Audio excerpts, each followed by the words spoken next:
Hi everyone. This is my last report on Hurricane Irma, unless something exciting comes up. So a couple of disclaimers. I've made this video several times already, but I keep going down like this and scratching my bug bite. So if you see me doing that, it's because I've got bites everywhere. This is my September thing, I guess, but I just spent the day in urgent care for this mosquito bite here. I guess it was infected, and so now I'm on antibiotics for that. I'm wearing my big glasses so that I can hide it. Anyway, so I wanted to report on our recovery, and it's day 13, and everybody has power that I know of now. Power was restored to the last people in our church congregation on Friday. So about 10% of the people in our congregation were without power until this last Friday. We had it restored for us 72 hours after the storm. And that all depended on whether you were rural and whether you were Duke Energy or Seco Energy. So I won't say which one was which, but it did have to do with the power company in a lot of cases.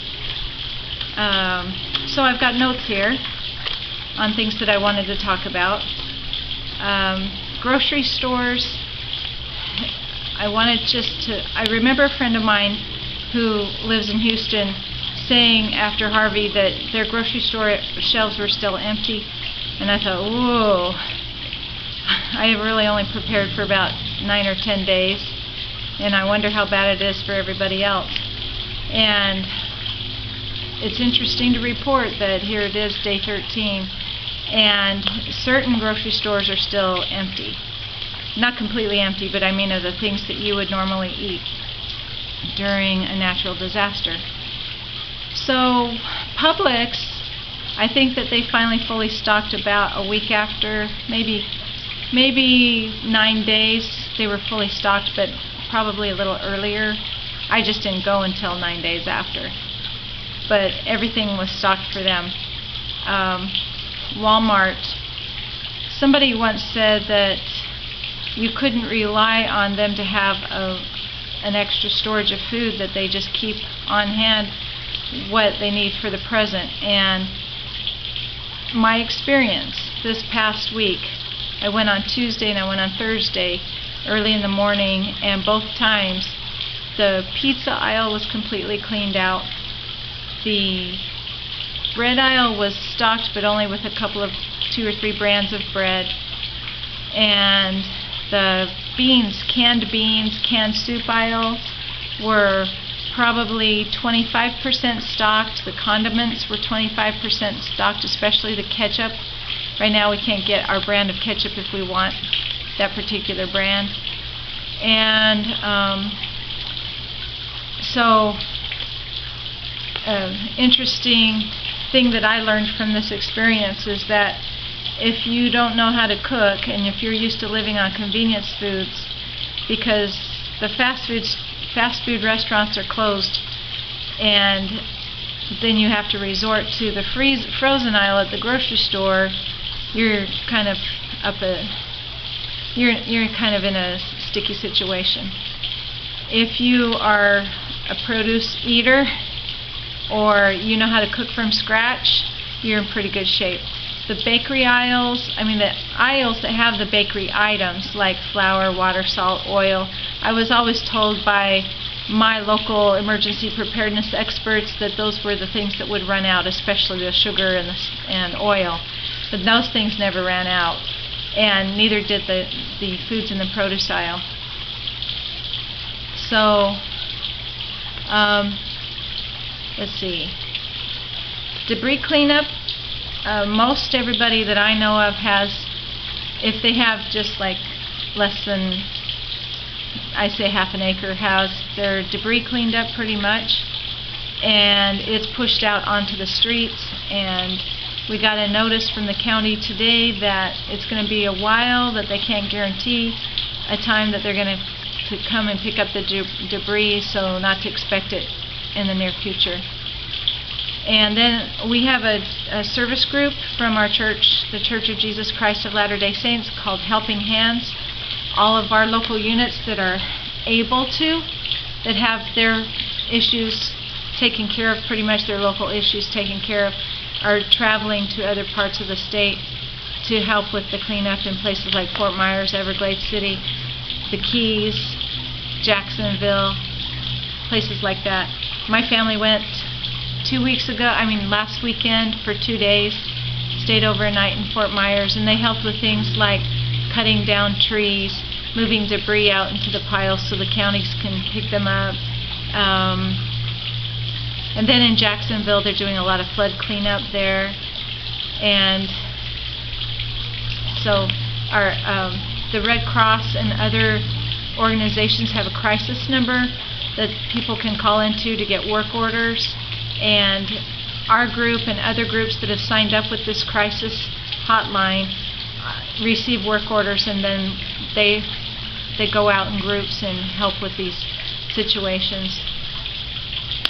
Our activities at church have pretty much started back up, Cub Scouts and other things. Our youth that are ages 12 to 18 have been spending all of their church activities doing service to people in the local area that need cleanup help.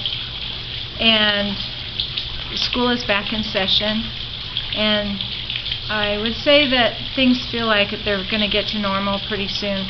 Most people that I know are pretty fatigued still from lack of sleep and from all of the hard work that's been around, and they're all a little melancholy. But they're not melancholy because a storm hit us. They're melancholy because of the sleep deprivation from the storm. They're not depressed because they think they weren't protected. In fact, it's quite the opposite. Everybody that I know has expressed gratitude for miracles in their lives and being able to be spared pretty much during the storm. And those that are down in the more affected areas have professed that they turned out better than they thought as well, and they also credit the Lord for His blessings, especially those that are receiving help from the organizations that have been volunteering to help out. I'm going to post the link to LDS. I think it's lds.philanthropies.org for people who want to donate. I'll post it below in the description section of this video, and 100% of that money goes to the victims to buy supplies for the victims of natural disasters all over the world. Right now, I think the concentration is on Harvey, Irma, Maria, the earthquakes in Mexico City, the fires in the West. And so I want to assure you that if you are interested in donating, this is a very reliable and trustworthy way to donate. And I would encourage you to donate. I don't see a whole lot of news in the mainstream media anymore about these horrific events, and some people have said we've already forgotten the people that were affected in Harvey, and I know that they're dealing with more than we are where we are here in the central part of the state of Florida. And I'm hoping that people won't forget that they need help. I'm also hoping that people won't forget that the Puerto Ricans need help. Just like when Houston took in the Katrina victims during Hurricane Katrina from Louisiana, the Puerto Ricans sheltered people from the Virgin Islands. And the reason why the death toll was so much less in the Virgin Islands than it could have been was because people were hunkering down in Puerto Rico. Those people came back home to Virgin Islands to find devastation, and then some of them went back, or I don't know how many, but I do know people that went back to Puerto Rico because they couldn't sustain themselves in the Virgin Islands, and then Puerto Rico gets it worse than the Virgin Islands do. So there are refugees there from the Virgin Islands that need our prayers, and the whole territory of Puerto Rico needs our prayers. And I'm dismayed when I hear people say, well, they deserve what they got because they chose to live in a hurricane-prone area. And the fact of the matter is, most of the people in Puerto Rico are descendants of settlers, and they didn't necessarily choose to live there. But what they did choose to do was to bring in and help people from other islands during Hurricane Irma. And they deserve our compassion, and they deserve our funds, and they deserve our prayers. And, you know, we all have to live somewhere, and there are natural disasters everywhere. And we can point fingers and say people shouldn't live in natural areas that are prone to natural disasters, but, you know, a fire is a natural disaster, and fires can happen anywhere. So the minute we point fingers,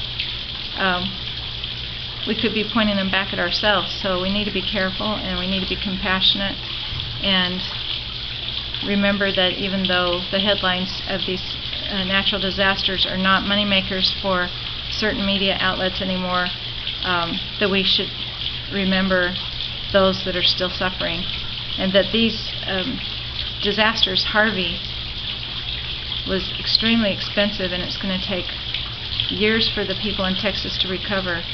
The Puerto Ricans won't have power for months, and the more we help out, the faster they'll be able to recover.